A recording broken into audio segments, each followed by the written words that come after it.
최근 추석이 지나고 어르신분들이 난리가 났던 뉴스가 있는데요. 바로 국회의원들이 어르신 정책 관련 법안을 발의하거나 발의 예고를 했는데 그게 가장 중요한 기초연금 정책과 지하철 무료 폐지에 관한 소식이었기 때문입니다. 특히 지하철 노인 무임승차 폐지 관련 논란이 다시 불면서 현재 논란이 되고 있고요. 기초연금 또한 기초연금 감액 등으로 전액을 못 받는 사람들이 있어서 논란이 되고 있습니다. 따라서 오늘은 노인 관련 두 가지 법안 내용을 알아보고 요약 및 정리해서 전달해 드리고자 합니다. 꼭 끝까지 보시고 본인의 의견이 있다면 댓글을 남겨주세요. 여러분들의 의견 하나하나가 중요할 수 있습니다. 좋아요만 눌러주시고 바로 보러 가시죠. 9월 13일에는 김태년 의원 및 11인의 국회의원들이 기초연금 일부 개정 법률안을 발표했는데요. 바로 기초연금 감액 관련 내용입니다. 아시다시피 기초연금은 40만 원이 단계적으로 지급이 예정된 상태이지만 현재 논란이 되고 있는 것은 기초연금을 감액하는 제도 등으로 인해서 기초연금 40만 원을 모두 다 못 받는 분들이 많다는 것인데요. 언론에서도 최근에 관련 기사들을 쏟아내고 있는데 그중 가장 핵심적인 감액 내용은 기초연금 부부 감액과 기초연금 국민연금 연계 감액입니다. 따라서 이번 기초연금법 일부 개정 법률안은 이러한 상황을 개선하고자 나온 법안으로 보이는데요. 법안 내용을 살펴보면요. 주로 기초연금 부부감액 폐지에 대한 내용이 있습니다. 기초연금의 경우 부부가 모두 기초연금 수급권자인 경우에는 각각 20%를 감액하도록 정하고 있다. 하지만 부부에 대한 기초연금 감액을 일괄적으로 의무 적용하는 것은 노인 빈곤의 심각성에 비추어 볼 때 과도한 측면이 있다. 따라서 부부에 대한 기초연금 감액 조항을 삭제한다. 라는 내용이 담겨 있습니다.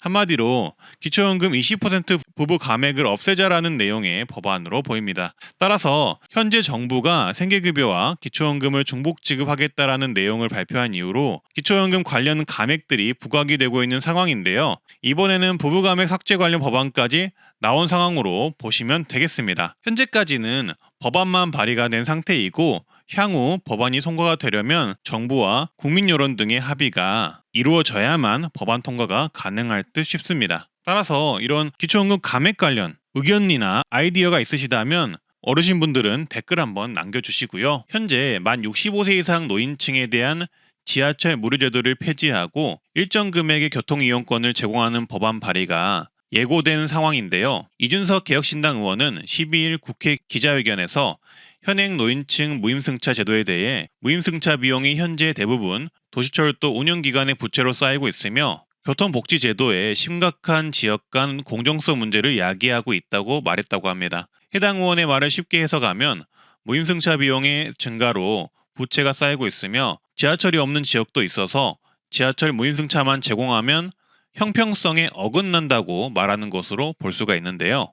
따라서 이준석 의원은 개정 법안을 만들어 발의할 것을 예고했고요. 지하철 무료를 폐지하는 대신 차라리 만 65세 이상에게 일정 금액의 교통이용권을 발급하는 내용을 넣는다고 합니다. 그래서 해당 교통이용권으로 지하철, 버스, 택시 등 모든 교통수단에 사용 가능하게 하고 일정 금액을 소진하면 할인된 요금으로 대중교통을 이용할 수 있게 하자. 라는 내용이 추가될 듯 한데요. 앞서 총선에서 이준석 의원은 노인 월 1만원, 연 12만원 교통카드를 도입해 버스, 택시, 지하철 등에서 이용을 할 수 있게 하되 지하철 무료 등을 폐지하자는 의견을 내기도 했습니다. 따라서 이렇게 법안을 만들어서 발의를 하겠다고 하는 것이고요. 이렇게 법안을 만든다고 해서 법안이 통과가 되거나 해당 내용이 시행이 되거나 이런 것은 아니고 국민 여론이나 여야 정치인 그리고 정부의 동의를 얻어야만 시행이 되는 것이기 때문에 어르신분들께서는 너무 큰 우려를 하지 않으셔도 되겠습니다. 다만 갈수록 심해지는 지하철 재정난을 해결하기 위해 한 가지 방안을 냈다고 볼 수가 있는데요. 이러한 지하철 무료 폐지 그리고 교통카드 지급 정책 제안에 대해 어르신분들의 생각은 어떠신가요? 지하철 혜택을 못 받는 지역에서는 좋아하실 수 있겠지만 지하철을 이용하시는 분들에게는 날벼락 같은 뉴스일 수도 있겠습니다. 따라서 앞으로 이런 지하철 무임승차 관련 논란이 계속될 듯 한데요.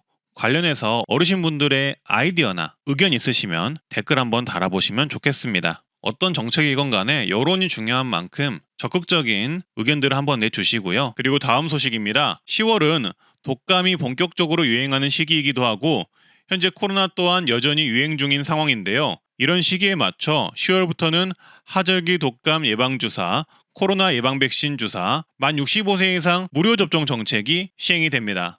이번에는 특별히 최근 유행 변이에 효과적인 새로운 백신으로 접종을 한다는 점이 달라진 점이라고 볼 수 있는데요. 독감 예방주사, 코로나 예방주사 두 가지는 일반 국민에게는 유료인데요. 우리나라의 경우 65세 이상이면 두 가지 모두 무료로 접종이 가능합니다. 지원 대상은 1959년 12월 31일 이전 출생자면 모두 가능합니다. 접종 가능 날짜는 나이별로 다른데요. 75세 이상은 10월 11일부터 가능하고요. 70세 이상 75세 이하는 10월 15일부터, 그 외에 65세 이상은 10월 18일부터 가능합니다. 날짜 확인해 주시고요. 접종 기간은 지정 의료기관이나 보건소에서 가능합니다. 과거 예방접종에 알러지 반응이 있거나 심근염 등 사례가 있었다면 예방접종에 주의하라고 하니 참고를 하시고요. 접종 가능 지정 의료기관은 네이버에 예방접종 도우미라고 검색을 하시면 예방접종 도우미 사이트가 나오는데요. 해당 사이트에서 본인이 사는 지역 누르시고 검색을 하시면 되겠습니다. 또한 코로나 예방접종과 인플루엔자 동시접종이 가능한데요. 다만 각각 다른 부위에 접종을 해야 한다는 점 참고하시면 되겠습니다. 따라서 65세 이상 어르신분들은 접종 가능한 날짜가 다가오면 접종 전에 가까운 의료기관에 연락하셔서 예방접종 가능한지 사전 확인 후 방문을 하시고요. 만성질환이 있거나 아픈 증상이 있다면 무조건 의사와 상담하시길 바라겠습니다. 또한 접종 후 고열 등 평소와 다른 증상이 있다면 필수로 의사진료를 해보시길 바라겠습니다. 다음 소식입니다. 질병청은 9월 12일 보도자료를 통해 65세 이상 어르신분들에게 매년 1회 제공하는 보건소 무료 결핵검진을 집중 홍보하겠다고 발표했는데요. 고령층 결핵 환자의 조기 발견을 위해서 10월부터 집중 홍보를 한다고 하네요. 하지만 트렌드 라디오를 보시는 어르신분들은 좀 더 빨리 이 내용을 알게 되겠죠. 자, 그래서 현재 이 그래프를 보시면 결핵 환자 중 65세 이상이 약 58%나 되는 것을 알 수가 있는데요. 여전히 결핵은 법정 감염병 중 사망률 1위이고 우리나라 결핵 사망률은 상당히 높은 편이라고 합니다. 따라서 결핵이 많이 사라졌다고들 하지만 어르신분들에게는 정말 위험한 질환이라고 보시면 되는데요. 그래서 65세 이상이시면 보건소에서 결핵검진 받으시는 것을 정말 추천드립니다. 무료이기도 하고 매년 1회 무료 검진이 가능하기 때문에 안 받으신 분들은 꼭 받으시길 바라겠습니다. 무료 검진 받는 법은 신분증 지참 후 거주지역 보건소를 방문하시면 됩니다. 다만 2024년도 무료 결핵검진을 안 받은 분이 대상이겠죠. 따라서 질병청에서는 이렇게 당부합니다. 가족 친척들이 모이는 이번 추석 연휴 이후 2주 이상 기침, 가슴 통증, 식욕부진 등의 증상이 있을 경우에는 반드시 결핵검진을 받으라고 강조하고 있습니다. 작년에도 추석 이후로 결핵 환자가 폭증해서 논란이 되었는데요. 오랜만에 사람을 많이 만나는 연휴 이후에 어르신분들이 감염되는 경우가 늘다 보니 이렇게 질병청에서는 연휴 이후에 시기를 맞춰서 무료 결핵검진을 집중 홍보하는 것 같습니다. 영상을 보시는 분들은 결핵 무료 검진 꼭 받아보시길 바라겠습니다. 오늘도 어르신 관련 최신 정보 정책들, 모든 노인분들이 받을 만한 정책을 모아서 가져와 봤는데요. 조금이나마 도움이 되셨으면 하고요. 앞으로도 좋은 정보로 찾아뵙겠습니다. 오늘도 건강하고 행복하세요. 감사합니다. 오늘 내용 도움되셨다면 주변에 공유, 좋아요, 구독 한번 부탁드리고요. 오늘도 즐거운 하루 되시길 바라겠습니다. 감사합니다.